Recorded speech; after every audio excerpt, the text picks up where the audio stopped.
Now I will talk about the anatomy and pharmacology of the eye and also on glaucoma. Your eye is under your adrenergic and cholinergic control. So you will have both alpha, beta, and M receptors. All three you will have. Now, if you look at the pupil and the iris, you will have two types of muscles which are under different adrenergic and cholinergic control. Radial is under adrenergic alpha, and your circular is under muscarinic. This is M3, this is alpha 1 control. Now, if your circular muscles will contract, if this muscle here is contracting, it will cause meiosis or your pupil will become shorter. If this radial muscle here contracts, then this will pull in this direction. So this entire thing will become enlarged. So that is called mydriasis. Now, look at the ciliary muscle. If your ciliary muscle contracts, then these suspensory ligaments will relax. Ciliary muscle is contracting, it's becoming smaller. So your suspensory ligament will relax. That will cause your lens to become more rounded, which will cause accommodation for near vision. So this is your lens. If you pull in this direction, then it will become like this. No, it will become flatter. If these ligaments that are attached, if they become relaxed, then the tension will go away. So it will become more circular.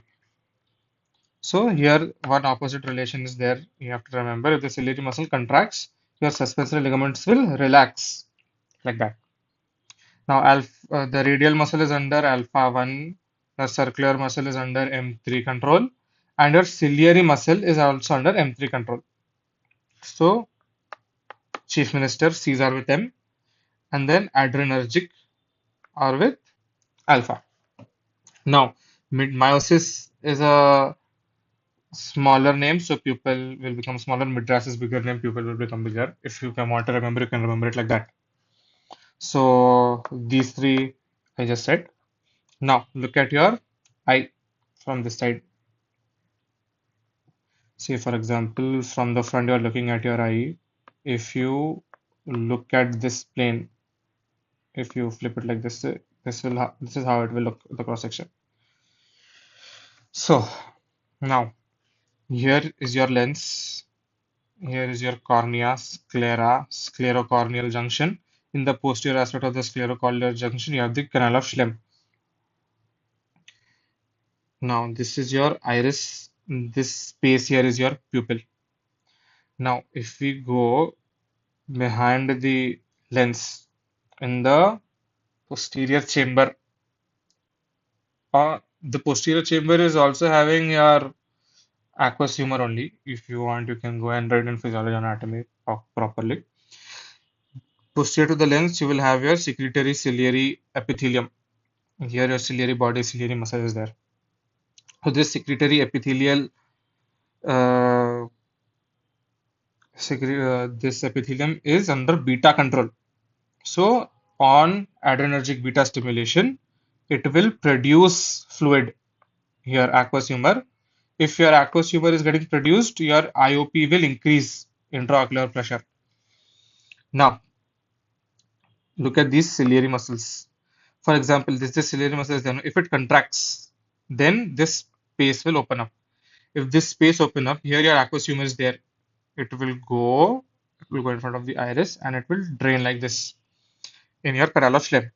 So, if the ciliary muscle contracts under M3 control, the tension of the trabecular network will change and cause outflow of aqueous humor into the canal of Schlemm. This is how you can decrease the intraocular pressure. Or if you increase, this is if you increase the outflow, you can also decrease the production, how it is produced under beta control. So, beta blocker you can give, or cholinergic you can give, like that. Now, glaucoma. Uh, Glaucoma is a group of diseases all causing your intraocular pressure to be raised, and then visual problems with the optic nerve compression and all is there. Open angle is there, closed angle is there. This is not that good of a diagram. You can go and check online for better diagrams. Now, if it is open angle, it means that your between the cornea ciliary body, whatever angle is not closed, it is open. So in front of the iris, through that, your aqueous humor can drain. If it is closed, it cannot drain.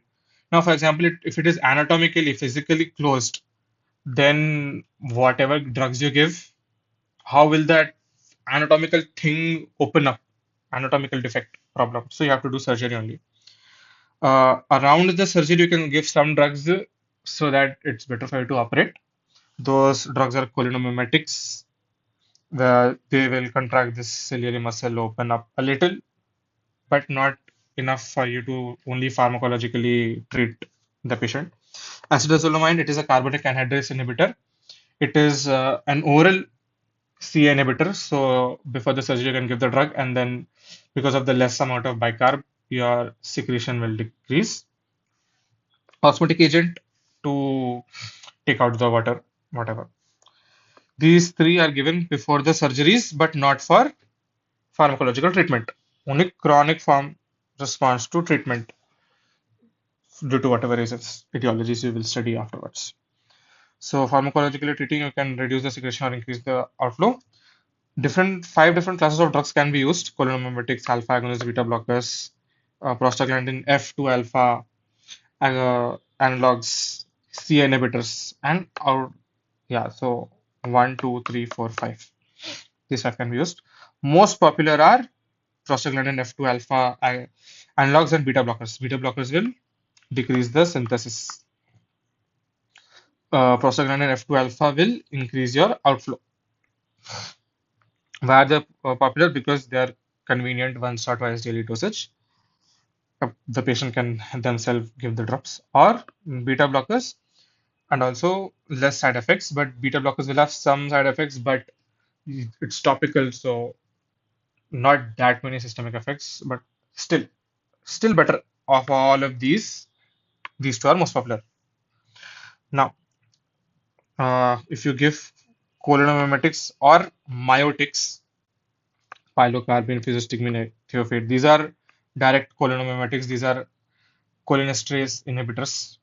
Both all will cause your increased cholinergic activity, which will stimulate the M3, which will cause the contraction and increased outflow.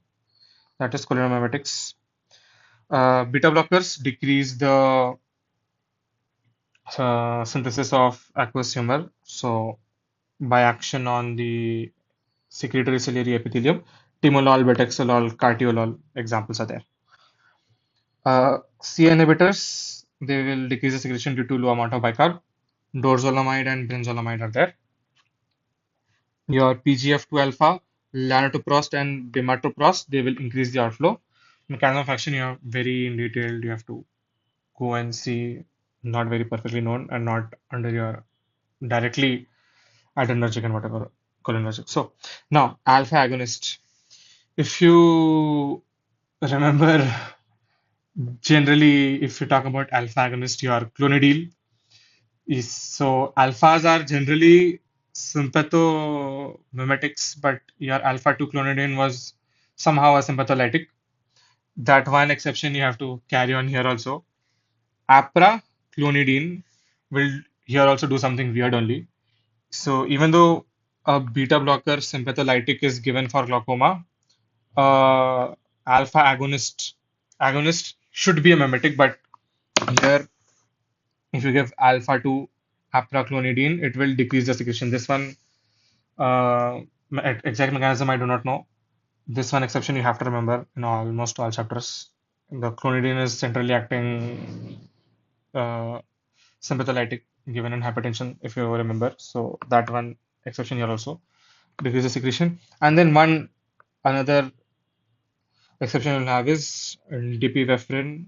It is non-selective alpha agonist. It will increase the outflow somehow, and will can also be used for glaucoma. So, other pharmacology of your ANS drugs. Let's come to cholinomimetics. Uh, they can be used for accommodative estropia. Other uses we just discussed. Accommodative estropia is strabismus. So your eyeballs they don't line up. That is strabismus. Uh, Strabismus caused by hypermetropic accommodative error. So your accommodation is due to M3. So if that is not occurring properly, if you change your eyesight from a far too close object or whatever, your lens is supposed to change its shape that is under your M3 control. Now, if there is a hypermetropic accommodative error which is causing strabismus, then you can give M3 so that accommodation is better and astropia is going away.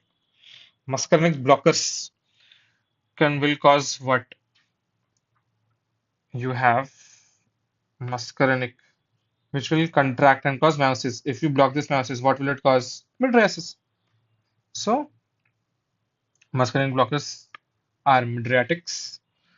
They can be used for retinal examination and refractory error measurement in uncooperative patients and children, but they should only be used if like a very prolonged use of mydriasis is required. Generally, I mean, for you know, examining in your outpatient department, you want small error patients to drive back also, no? So that's why alpha agonists are preferred, like phenylephrine, because they have shorter action and these have very long action. Now, can you use that very long action? Yes, you can prevent adhesion formation in iritis, uveitis if it is prolonged, if the mydriasis is there. So that is one use. Now, alpha agonists, if you remember, what will your alpha agonists do? They will contract and cause mydriasis. So, mydriatics. And one very nice use, this is one of my favorite uses. You localize the lesion of Horner syndrome. This deserves another video on its own, maybe later. This one use you also can remember. And then aptaclonidine you can use in glaucoma. And then beta blockers we just read. So yeah, that's it. Thank you.